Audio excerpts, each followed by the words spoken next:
Hi, it's Paul. This is a pleural fluid on a 69-year-old female. We had no clinical history and it was a large volume, cloudy yellow fluid.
So what did you think about this case? What did we see? Two populations, I think, were pretty obvious. There were small mesothelial cells that had nice sort of lacy borders and that cell-cell apposition in between them, little windows. As well as that, we had other atypical cells.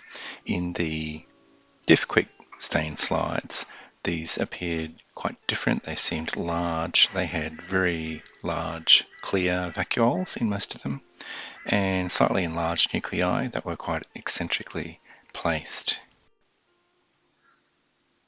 In the air dryads, the cells, the atypical cells, were usually arranged in small acinar-like groupings with the nuclei pushed right out to the edging of the group. In the pap stain, which was a treated pap slide, so it was sort of much more cellular, there appeared mesothelial cells, but then also quite different cells that were present in quite cohesive cell groupings. These appeared fairly organized with uniform nuclei and were really in what I would describe as like a flat sheet with a community border. So a nice smooth, not scalloped edge to the cells. In some of them there may have been some yellow mucin and you could see some palisading along the edge of the groups as well. So these are almost endocervical looking. So this can be quite a tricky presentation, and in my experience it's one that's seen most commonly in acidic fluids in patients who have metastases from gastrointestinal primary tumours. And the diagnosis is more difficult because it's primarily an architectural one rather than relying on nuclear details. In this case, the presence of those large groups with a flat community border stood out from the mesothelial cells that were obviously mesothelial and having little windows in between them, etc.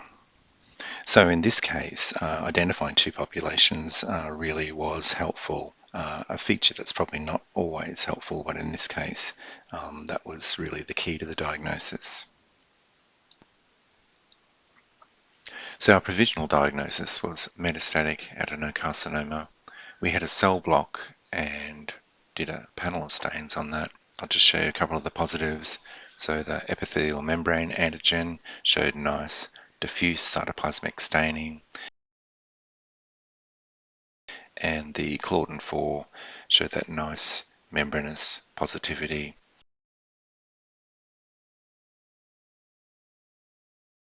So that was certainly consistent with metastatic carcinoma. We did a panel of stains looking for a possible indication of primary site. However, none of these were positive. So our final diagnosis was metastatic adenocarcinoma.